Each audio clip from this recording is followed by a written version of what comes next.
जय श्री कृष्ण। आज हम सभी भाद्रपद मास के शुक्ल पक्ष की तीज, जिसका नाम हरतालिका तीज है, इसकी पावन कथा श्रवण करेंगे। तो आइए आप सभी अपना ध्यान महादेव और माता पार्वती के श्री चरणों में केंद्रित करें और इस पावन कथा का आनंद लें। श्री परम पावन भूमि कैलाश पर्वत पर विशाल वट वृक्ष के नीचे भगवान शिव पार्वती सभी गणों सहित बाघांबर पर विराजमान थे। बलवान वीरभद्र, भृंगी, श्रृंगी, नंदी आदि अपने अपने पहरों पर सदाशिव के दरबार की शोभा बढ़ा रहे थे। गंधर्वगण, किन्नर, ऋषि हर भगवान की विविधा अनुष्टुप छंदों में स्तुति गान, स्वर आलापों से वाद्यों में संलग्न थे। उसी सुअवसर पर महारानी पार्वती जी ने भगवान शिव से दोनों हाथ जोड़कर प्रश्न किया कि हे महेश्वर, मेरे बड़े सौभाग्य हैं जो मैंने आप सरी के अर्धांगी पति को वरण किया। क्या मैं जान सकती हूँ कि मैंने वह कौन सा पुण्य अर्जन किया है? आप अंतर्यामी हैं, मुझ दासी को वर्णन करने की कृपा करें। महारानी पार्वती जी की ऐसी प्रार्थना सुनने पर शिव जी बोले, वरानने, तुमने अति उत्तम पुण्य का संग्रह किया था जिससे मुझे प्राप्त किया।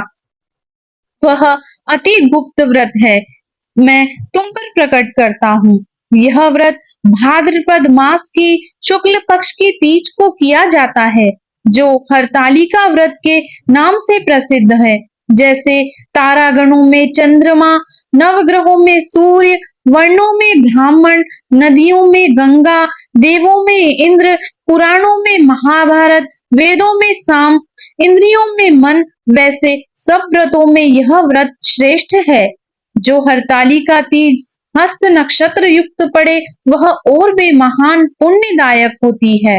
ऐसा सुनकर पार्वती जी ने कहा, हे महेश्वर, मैंने कब और कैसे यह तीज का व्रत किया था, विस्तार के साथ श्रवण करने की इच्छा है। इतना सुन भगवान शंकर बोले कि भाग्यवान उमा, भारतवर्ष के उत्तर में हिमालय श्रेष्ठ पर्वत है, उसके राजा का नाम हिमांचल है। वहां तुम भाग्यवती रानी मैना से पैदा हुई थी। तुमने बाल्यकाल से ही मेरी आराधना करना आरंभ कर दिया था।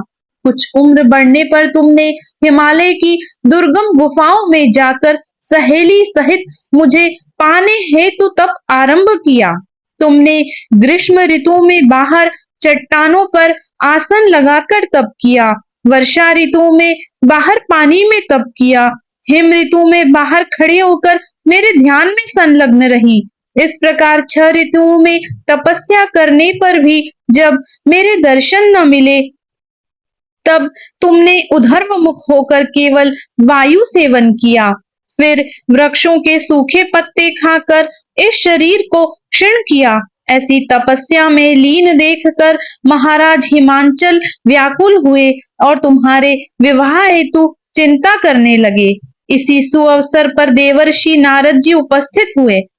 राजा ने अति हर्ष के साथ नारद जी का स्वागत, पूजन और वंदन किया और उपस्थित होने का कारण जानने के इच्छुक हुए। नारद जी ने कहा, राजन, मुझे भगवान विष्णु ने भेजा है। मैं चाहता हूँ कि आपकी सुंदर कन्या को योग्य वर प्राप्त हो, इसलिए वैकुंठ निवासी शेषशायी भगवान ने आपकी कन्या का वरण स्वीकार किया है। क्या आपको स्वीकार है?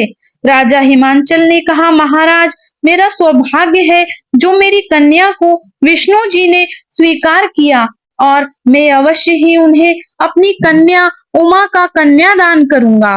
यह सुनिश्चित हो जाने पर नारद जी ने वैकुंठ पहुंचकर श्री विष्णु भगवान से पार्वती जी के विवाह का तय होना सुनाया। इधर महाराज हिमांचल ने वन में पहुंचकर पार्वती जी को भगवान विष्णु के साथ विवाह होने की बात कही। ऐसा सुनते ही तुम्हें महान दुख हुआ। उस दुख से तुम विहाल होकर अपनी सखी के पास पहुंचकर विलाप करने लगी। तुम्हारा विलाप देख सखी ने तुम्हारी इच्छा जानकर कहा, हे देवी, मैं तुम्हें ऐसी गुफा में तपस्या के लिए ले चलूंगी जहां हिमांचल महाराज तुम्हें ढूंढ भी न सकेंगे। ऐसा कहकर सहेली उमा सहित हिमालय की गहन गुफा में विलीन हो गई। तब महाराज हिमांचल घबराकर पार्वती जी को ढूंढते हुए विलाप करने लगे कि मैंने विष्णु जी को जो वचन दिया है वह कैसे पूर्ण होगा। ऐसा कहकर वह मूर्छित हो गए। तब सभी पुरवासियों को साथ लेकर ढूंढने को महाराज ने पदार्पण कर ऐसी चिंता करके कहा कि क्या मेरी कन्या को कोई व्याघ्र खा गया या सर्प ने डस लिया या कोई राक्षस हर कर ले गया।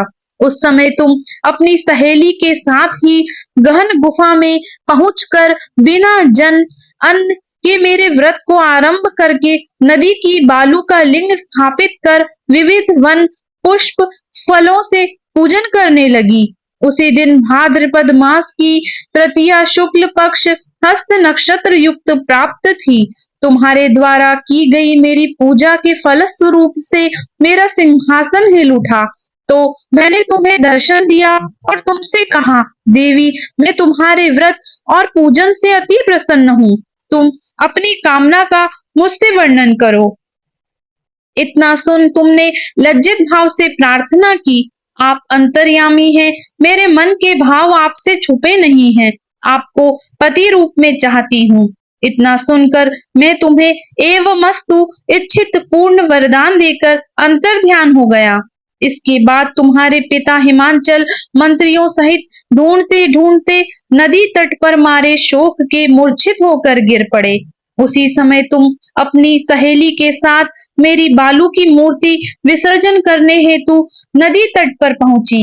उसी समय तुम्हारे नगर निवासी मंत्रीगण सहित हिमांचल तुम्हारे दर्शन कर अति प्रसन्नता को प्राप्त हुए और लिपट लिपट कर रोने लगे और बोले, उमा, तुम इस भयंकर वन में कैसे चली आई जो अति भयानक है, जहाँ सिंह, व्याघ्र, जहरीले भयंकर सर्पों का निवास है, जहाँ मनुष्य के प्राण संकट में पड़ सकते हैं।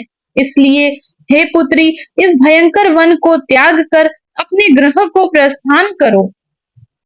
पिता के ऐसा कहने पर तुमने कहा, पिताजी, मेरा विवाह अपने भगवान विष्णु के साथ स्वीकार कर लिया है, इसलिए मैं इसी वन में रहकर अपने प्राण विसर्जन करूंगी।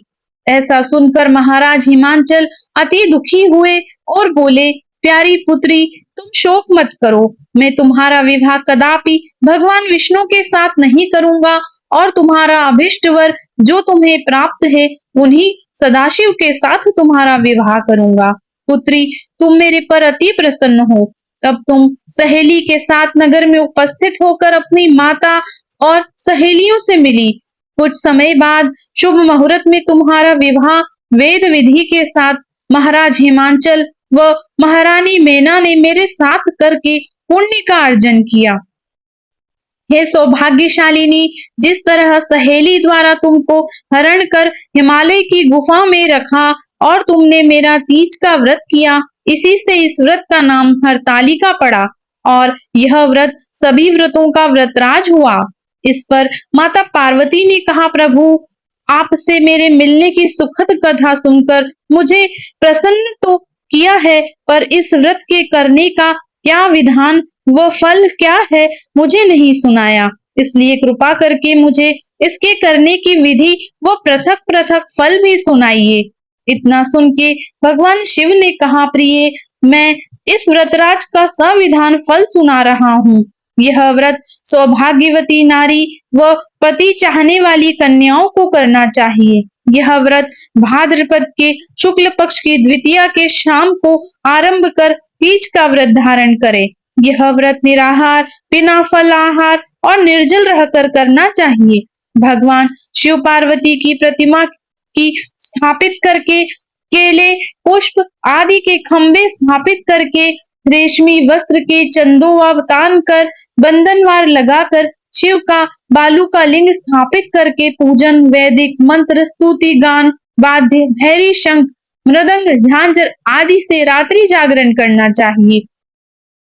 और भगवान शिव का पूजन करने के बाद फल, फूल, पकवान, लड्डू, मेवा, मिष्ठान तरह तरह के भोग की सामग्री समर्पण कर फिर ब्राह्मण को द्रव्य, अन्न, वस्त्र, पात्र आदि का दान श्रद्धा युक्त देना चाहिए। भगवान शिव को प्रति वस्तु को सिद्ध पंचाक्षरी मंत्र से ओम नमः शिवाय कहकर समर्पित करना चाहिए और अपनी कामना इच्छा को शिव पार्वती के समक्ष प्रेषित कर प्रार्थना करना चाहिए।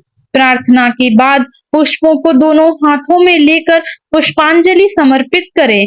फिर चतुर्थी को शिवलिंग को किसी नदी या तालाब में विसर्जन करें। फिर ब्राह्मणों को भोजन करा के दक्षिणा दें।